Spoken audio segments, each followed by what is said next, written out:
Guys, ഞാനൊരു ചെറിയൊരു ചിന്ത ഇട്ട് തരാം. നിങ്ങൾ അതിനെപ്പറ്റി ഒന്ന് ചിന്തിക്കണം. അല്ലെങ്കിൽ നിങ്ങൾക്ക് ഇത്തരത്തിലുള്ള ചിന്തകൾ എപ്പോഴെങ്കിലും തോന്നിയിട്ടുണ്ടോ എന്ന് ഒന്ന് കമൻറ്റിൽ പറയണം കേട്ടോ. മറ്റൊന്നുമല്ല, നമ്മുടെ ദൈവം, ദ വൺ ആൻഡ് ഓൺലി ദൈവം. ഈ ദൈവത്തെ കണ്ടവരായിട്ട് ആരെങ്കിലും ഉണ്ടോ? നമുക്കറിയാം, പുരാതന കാലത്ത് ദൈവം പല രീതിയിൽ, പല രൂപത്തിൽ, പല ഭാവത്തിൽ പ്രത്യക്ഷപ്പെട്ടിട്ടുണ്ട്. മോശയ്ക്ക് അഗ്നിയുടെ ഒരു മുൾപ്പടപ്പിൽ അഗ്നിയായിട്ട് പ്രത്യക്ഷപ്പെട്ടിട്ടുണ്ട്. അതുപോലെ തന്നെ തപസ് ചെയ്യുന്നവരുടെ മുമ്പിൽ ശിവനും ബ്രഹ്മാവും പാർവതിയും ലക്ഷ്മി ദേവിയും ഒക്കെ പ്രത്യക്ഷപ്പെട്ടിട്ടുണ്ട്. പിന്നെ അതേപോലെ അങ്ങ് അറേബ്യയിലും ജൂതന്മാരുടെ നാട്ടിലും എല്ലാം ഉണ്ട്. സോ വൈ ഇന്ന് ഇന്ന് എന്തുകൊണ്ട് ദൈവം നമ്മൾ വിളിക്കുമ്പോൾ വരുന്നില്ല? സോ എനിക്കറിയാം, നിങ്ങൾക്ക് അതിനുള്ള ഉത്തരവുണ്ട്. മനുഷ്യർ പാപികളാണ്. ദൈവം നമുക്ക് ഓൾറെഡി എല്ലാം നൽകിയിട്ടുണ്ട്. നമുക്ക് ഓൾറെഡി എല്ലാ പുസ്തകങ്ങളും അതിലെല്ലാം പറഞ്ഞിട്ടുണ്ട് എങ്ങനെ ജീവിക്കണം, എങ്ങനെ പെരുമാറണമെന്ന്.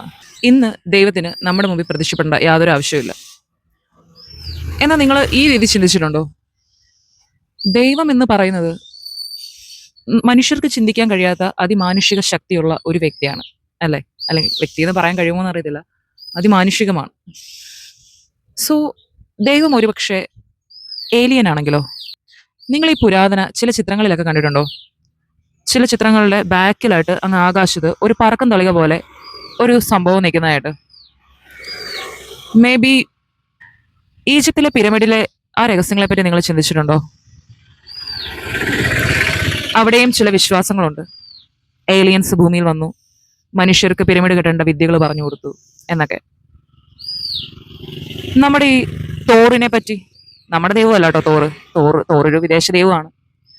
സോ തോറ് ആക്ച്വലി ആ മൂവിയിൽ നമ്മുടെ ഭൂമിയിൽ വരുമ്പോൾ തോർ ഒരു ഏലിയനാണ്. ആക്ച്വലി ഈ സൂപ്പർമാൻ, സൂപ്പർ വുമൺ ഇവരൊക്കെ മറ്റൊരു ക്രിപ്റ്റോൺ എന്ന് പറഞ്ഞ ഗ്രഹത്തിൽ നിന്ന് നമ്മുടെ നാട്ടിൽ വരുമ്പോൾ അവർ അമാനുഷികരാണ്. അവർക്ക് ഭയങ്കര ശക്തികളൊക്കെ ഉണ്ട്. പക്ഷേ കാലം പുരോഗമിച്ച സമയത്ത് അവർ വന്നതുകൊണ്ട് അവരൊക്കെ ഏലിയൻസായി മാറി. പക്ഷെ ഇത്രയും വിവരമില്ലാതിരുന്ന ആ കാളവണ്ടി യുഗത്തിൽ ഏലിയൻ വന്നപ്പോൾ അവർ ദൈവങ്ങളായി മാറിയതാണെങ്കിലോ? സോ നിങ്ങളൊന്ന് ചിന്തിക്കുക ഇതിനെപ്പറ്റി, കമൻറ്റിലിടുക. C you guys.